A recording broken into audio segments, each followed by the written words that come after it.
নির্বাচনের দিন কেউ যেন পেশাকে প্রদর্শন করে আমাদের যে গণতান্ত্রিক অধিকার সে অধিকার যেন কেউ হরণ করতে না পারে সে জায়গায় আমাদেরকে সতর্ক থাকতে হবে।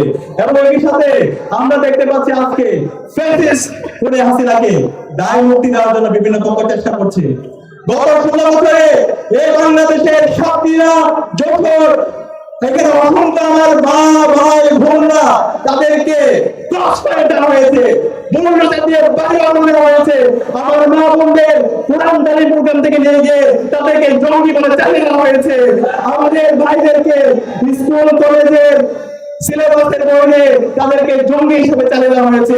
এই হাসিনার এই রাজনীতি বাংলাদেশে কখনো হবে না, রাজনীতি কখনো হবে না। বাংলাদেশে ইতিমধ্যে রায় এসেছে, হাসিনার সফের রায় এসেছে খুব দ্রুত সময়ের মধ্যে। এই হাসিনাকে ভারত থেকে বাংলাদেশে নিয়ে এসে তাকে ফাঁসির কাছে ঝোলাতে হবে ইনশাআল্লাহ। একই সাথে বাংলাদেশে হাসিনার যত দোষর আছে এই দোষরের মধ্যে হাসিনার যত দোষর আছে সবাইকে বিচারের আওতায় নিয়ে আসা হবে। বাংলাদেশে হাসিনার মতো দোষরদের রাজনীতি করার কোনো অধিকার নাই।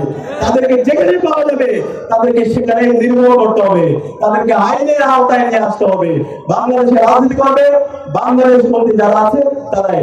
আমি আশা করব বাংলাদেশের জোরের মুক্তিকামী ছাত্র জনতা তারা হাসিনার প্রশ্নে বাংলাদেশে ইনসাফ কায়েমের লক্ষ্যে তারা ঐক্যবদ্ধ থাকবে এবং শহীদদের আকাঙ্ক্ষার লক্ষ্যে বৈষম্য ইনসাফ ভিত্তিক বাংলাদেশ বিনির্মাণের জন্য লড়াই সংগ্রাম জারি রাখবে।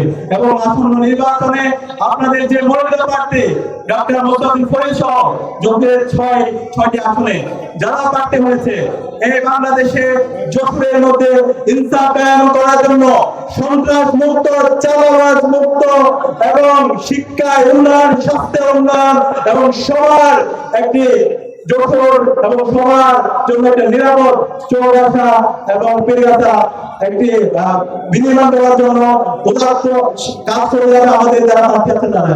আমরা আশা রাখবো আমাদের এখানে যারা একত্রিত হয়েছে সবাই ঐক্যবদ্ধভাবে আমরা জয়ের আকাঙ্ক্ষাকে ধারণ করে একটি হিসাব ভিত্তিক বাংলাদেশ বিনির্মাণ করার জন্য আমরা ঐক্যবদ্ধভাবে লড়াই চালিয়ে যাবো।